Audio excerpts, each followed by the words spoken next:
तब से रुकी हुई है। इसहाक डार साहब ने उसके हवाले से कोई बताया नहीं। मार्केट्स आपकी ब्लीड कर रही हैं, मईशत आपकी नीचे जा रही है, और वो मौसूफ वजीर ख़जाना आते हैं, इमरान खान पे बात शुरू करते हैं और इमरान खान पे बात ख़त्म करके चले जाते हैं। इनको इस्तीफ़ा देना चाहिए फौरी तौर के ऊपर। जिस तरह इन्होंने उसी तरह मईशत का मजाक उड़ाया है जिस तरह आज़म नज़ीर तारड़ ने इस मुल्क के कानून का मजाक उड़ाया है कि सुप्रीम कोर्ट का एक क्लियर वर्डिक्ट सामने रख के जिस तरह उसको अंडरमाइन किया गया कंटेम्पचुअस तरीके से।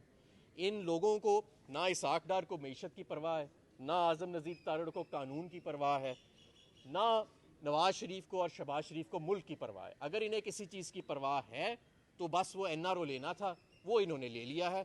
और अब ये सारे आपको इलेक्शन से फरार इख्तियार करते नजर आएंगे। क्यों इलेक्शन नहीं हो सकते? क्योंकि इमरान खान का खौफ है कि इमरान खान आ जाएगा। खौफ इमरान खान का नहीं है, खौफ अवाम के रद्द अमल का है। और जो मीशत का आज हाल हो चुका है, इस मुल्क को इस एक मुस्तहकम, मुंतखब और मकबूल हुकूमत की ज़रूरत है 5 साल के लिए। ये जिधर ये मीशत को अब लाके इन्होंने छोड़ दिया, ये कोई एक दिन में अब ठीक नहीं होनी। जो भी नई हुकूमत आएगी उसे दोबारा IMF के पास जाना पड़ेगा। उस नहज पे ले आए हैं ये मामले को। तो मेरी इसहाक डार साहब से इल्तिजा है कि बजाय कि इमरान खान साहब के बारे में लूज टॉक करें, आप ज़रा या मईशत पे तो खैर अब तवज्जो क्या देनी, अब तो आपने बहुत देर कर दिया, फौरी तौर पे इस्तीफ़ा दें। और अगर ये इस्तीफ़ा नहीं देते तो जो हमारे वज़ीर आज़म साहब हैं जो मईशत पे बात ही नहीं करते, वो फौरी तौर पे इसहाक डार साहब को बरतरफ करें। Thank you. आपका टैक्स का रेवेन्यू का टारगेट है वो 7500 अरब है। जो इस वक्त आलमी इदारे लिख रहे हैं, चाहे आप ब्लूमबर्ग को देख लें, फाइनेंशियल टाइम्स को देख लें, इकोनॉमिस्ट को देख लें, जो वो पाकिस्तान, क्या वो इमरान खान के कहने पे लिख रहे हैं? क्या ये जो स्टैंडर्ड एट फिच और मूडीज़ जो आलमी इदारे हैं, क्या इन्होंने इमरान खान के कहने पे पाकिस्तान की जो मईशत है उसको डाउनग्रेड किया है? हकीकत ये है कि जब डार साहब ने इस मुल्क में आना था उससे पहले भी सब ने वार्निंग दी थी कि इस शख्स को 5 किलोमीटर के रेडियस में फाइनेंस मिनिस्ट्री के नहीं आना चाहिए, इनसे नहीं संभलेगा। इनका सारा कुछ तो एमरेट हिल्स में और बाहर पड़ा है, और इनके आकाओं का भी बाहर पड़ा है, जरदारी का भी बाहर पड़ा है। जिन लोगों का सारा सरमाया पाकिस्तान में है, जीना मरना पाकिस्तान में है, माजी हाल मुस्तकबिल सब पाकिस्तान में है, उनके मुस्तकबिल का सौदा किया इन्होंने अपने NRO की खातिर। और आज पाकिस्तान की जो मईशत है वो सिर्फ इमरान खान नहीं कह रहा। ज़रा सर्वे जाके करके देखें कि लोगों का क्या हाल है। करोड़ों लोग गुर्बत की लकीर से नीचे चले गए, लाखों लोग बेरोज़गार हो गए। सिर्फ टेक्सटाइल इंडस्ट्री अकेली में 25 से 30 लाख की बेरोज़गारी हो चुकी है। 45 रुपये से लेके 55 रुपये तक यूनिट आ रहा है आपकी मैन्युफैक्चरिंग सनत को। तो क्या खाक यहाँ पे प्रोडक्शन होगी? और आपका रुपया कभी 291 पे चला जाता है, कभी 262 पे चला जाता है, आज फिर 280 के करीब खड़ा है। ओपन मार्केट का कोई रेट नहीं है, रेमिटेंसेज आपकी गिर रही हैं। और मौसूफ ने पूरी प्रेस कॉन्फ्रेंस में बताया ही नहीं कि IMF के हवाले से क्या हिकमत अमली है। सारी कौम ये जानना चाह रही है कि मिफ्ता इस्माइल साहब जो सितंबर को, अगस्त के आज एक बड़ा दिन है और मैं ये समझता हूँ कि आज पाकिस्तान के आइन की फतह हुई है, पाकिस्तान के कानून की फतह हुई है, पाकिस्तान के अदालती निज़ाम की फतह हुई है। सबसे पहले आज सुबह इलेक्शन कमीशन ऑफ पाकिस्तान ने जिस तरीके से इंतखाबात की तारीख़ के हुक्म के ऊपर अमल दरामद किया, सुप्रीम कोर्ट के हुक्म के ऊपर, वो बहुत मुस्तहसन है और उसके ऊपर हम शुक्रिया अदा करना चाहते हैं।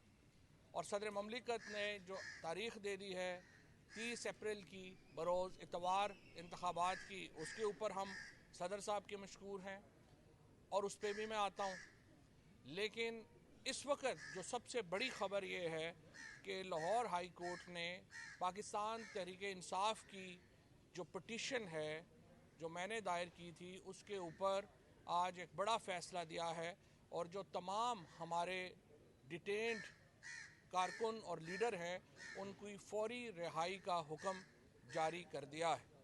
मैं समझता हूँ ये एक बहुत अहम हुक्म है इंसानी आज़ादियों के हवाले से। कोई भी शख्स, कोई भी वकील, कोई भी जज जो इंसानी आज़ादियों के बारे में सेंसिटिव है, हसास है, वो एक बड़ा आदमी है, वो एक बड़ा जज है और वो एक बड़ा वकील है। ये जो तहरीक हमने जेल भरो तहरीक शुरू की थी, ये एक मकसद के तहत शुरू की थी। इसहाक डार साहब जिन्हें बड़े शान शौकत के साथ ख़ास खसूसी तियारे में पाकिस्तान लाया गया था, उन्होंने एक प्रेस कॉन्फ्रेंस की है और मुल्क जिस दहाने पे खड़ा है, ख्वाजा आसिफ साहब कह रहे हैं मुल्क डिफ़ॉल्ट कर चुका है, और एहसन इकबाल साहब कह रहे हैं कि ये जो डॉलर की मूवमेंट है ये सुप्रीम कोर्ट की वजह से है। आलमी इदारे जो हैं उन्होंने पाकिस्तान की रेटिंग CCC नेगेटिव कर दी है, जो डिफ़ॉल्ट अबाउट टू डिफ़ॉल्ट ममालिक जो हैं, जैसे श्रीलंका की जो ये रेटिंग थी डिफ़ॉल्ट से पहले ये की गई थी। लेकिन इसहाक डार साहब ने अपनी प्रेस कॉन्फ्रेंस इमरान खान से शुरू की है और इमरान खान पे ख़त्म कर दी है। और जो अल्फाज उन्होंने इस्तेमाल किए हैं इमरान खान साहब के लिए, मुझे इंतहाई अफसोस हुआ। सबसे पहले तो मैं आज, फिर हम भी ज़रा खुल के बात करते हैं।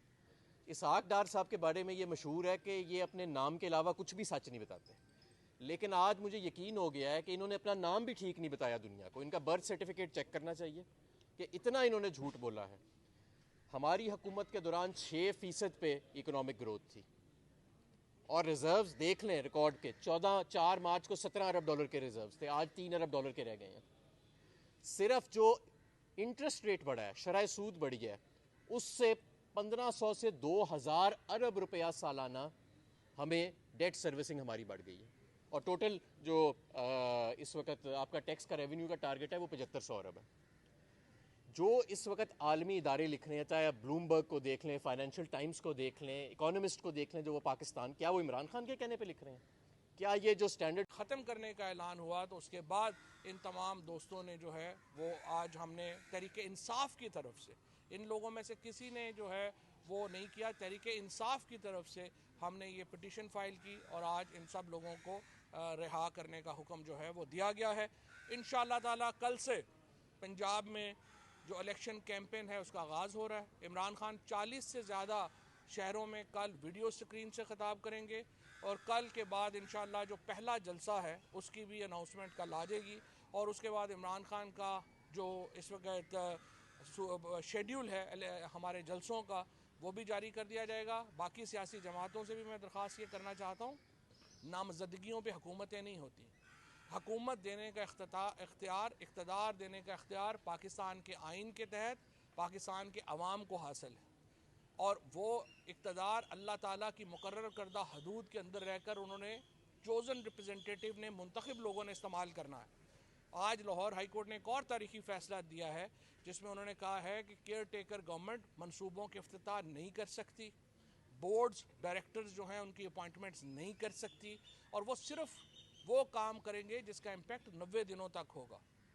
ये बहुत अहम फ़ैसला है और हम इसको भी जो है वो अप्रिशिएट करते हैं। और निगरान हुकूमत में शामिल लोग जो हैं, मेरा ये ख्याल है वो अपना सामान बांधने की तैयारी करें, और जो उनके प्लान थे वो आज सारे ख़त्म हो गए हैं। इंशाअल्लाह ताला इलेक्शन कमीशन के दिए गए शेड्यूल के बाद अब सदर ममलिकत ने अपनी तारीख़ का ऐलान कर दिया है, और इंशाअल्लाह इस ऐलान के मुताबिक इलेक्शन होंगे, और 1 मई को बाकी पंजाब के अंदर मुंतखब जो नई असम्बली है वो वजूद में आ चुकी होगी, और मई के पहले 15 दिनों में इंशाअल्लाह ताला पंजाब में हमें पूरा यकीन है तहरीक इंसाफ 2/3 अक्सरियत से अपना वज़ीर आला मुंतखब कर रही होगी इंशाअल्लाह। शुक्रिया। बस मैं एक तो मुबारकबाद देता हूं जो हमारे सारे वर्कर्स इंशाल्लाह आज रिहा हो जाएंगे अब से थोड़ी देर पहले, और उसके साथ साथ मैं अपने तमाम जितने भी हमारे पाकिस्तानी बाहर बैठे हैं या पाकिस्तान के अंदर हैं उनको मुबारकबाद कि सदर पाकिस्तान ने 30 अप्रैल की पंजाब के अंदर डेट दे दी है, इलेक्शन की तरफ है। हमारे तमाम टिकट होल्डर्स को या जो ख्वाह हैं टिकट्स के, उनके लिए कि वो मेहनत करें। अब हलकों में जल्दी टिकट्स अनाउंस कर दिए जाएंगे पार्टी की तरफ से, और इंशाल्लाह आपको चंद दिनों के अंदर एक पूरी भरपूर इलेक्शन मुहिम जो है वो नज़र आएगी।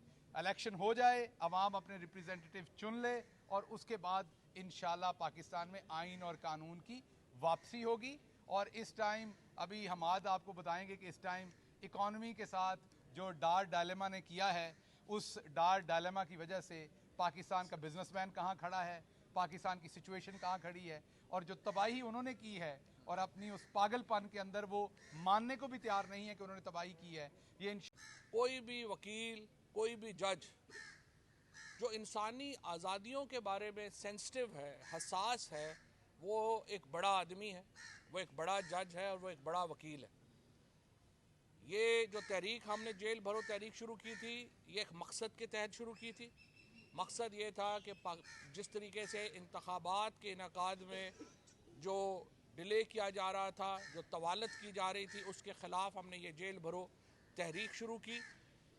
और ये एक बिल्कुल मुनफरिद वाक़या हुआ पाकिस्तान में कि जब सैकड़ों लोगों ने अपने आप को, जिसमें लीडरशिप शामिल थी, शाह महमूद कुरैशी साहब वो पहले शख्स थे जिन्होंने इस तहरीक में अपनी गिरफ्तारी दी। उसके बाद असद उमर साहब थे, फिर आज़म सवाती साहब थे, फिर उसके बाद हमारी उमर चीमा साहब थे, उसके बाद हमारे मुराद रौस, वलीद इकबाल, ये तमाम लोग जो थे वो सफ़े अव्वल की लीडरशिप।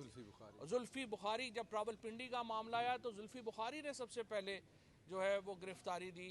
हमारे वहाँ के दोस्तों ने गिरफ्तारी दी। मुल्तान में हर जगह के ऊपर, गुजरांवाला में ये तहरीक आपको सामने नज़र आई।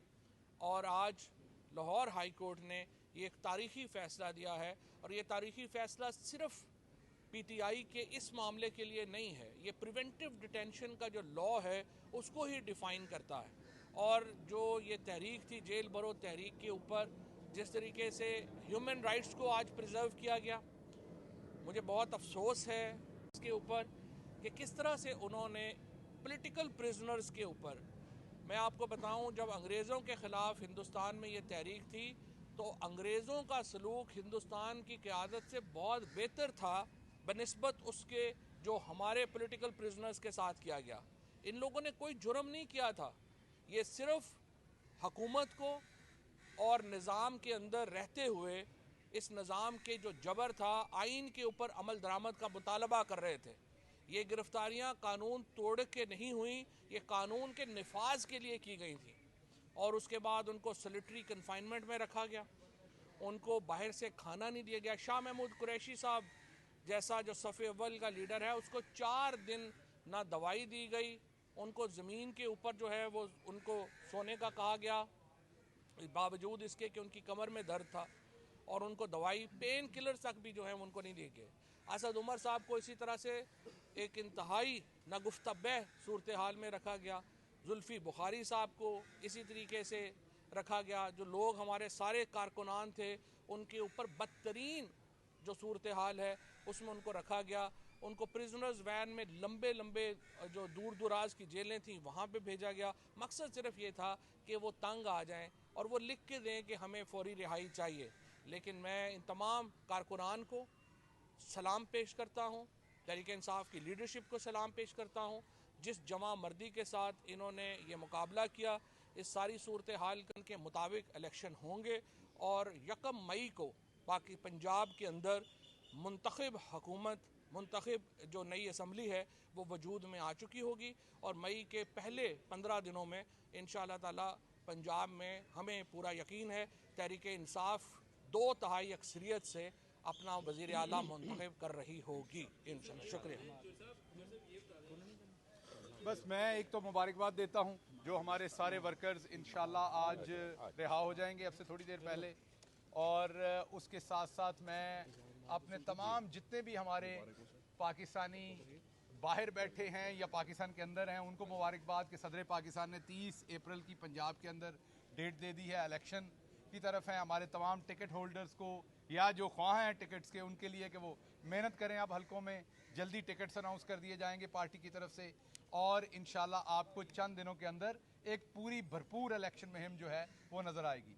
इलेक्शन हो जाए, अवाम अपने रिप्रेजेंटेटिव चुन ले और उसके बाद इंशाल्लाह पाकिस्तान में आइन और कानून की वापसी होगी। और इस टाइम अभी हमाद आपको बताएंगे कि इस टाइम इकॉनमी के साथ जो डार डायलेमा ने किया है उस डार डायलेमा की वजह से पाकिस्तान का बिजनेसमैन कहाँ खड़ा है, पाकिस्तान की सिचुएशन कहाँ खड़ी है और जो तबाही उन्होंने की है और अपनी उस पागलपन के अंदर वो मानने को भी तैयार नहीं है कि उन्होंने तबाही की है। ये इंशाल्लाह इलेक्शन होगा तो सबसे बड़ी खबर ये होगी कि इस पागलपन से पाकिस्तानियों की जान छूटेगी। हमारा थैंक यू। बिस्मिल्लाह।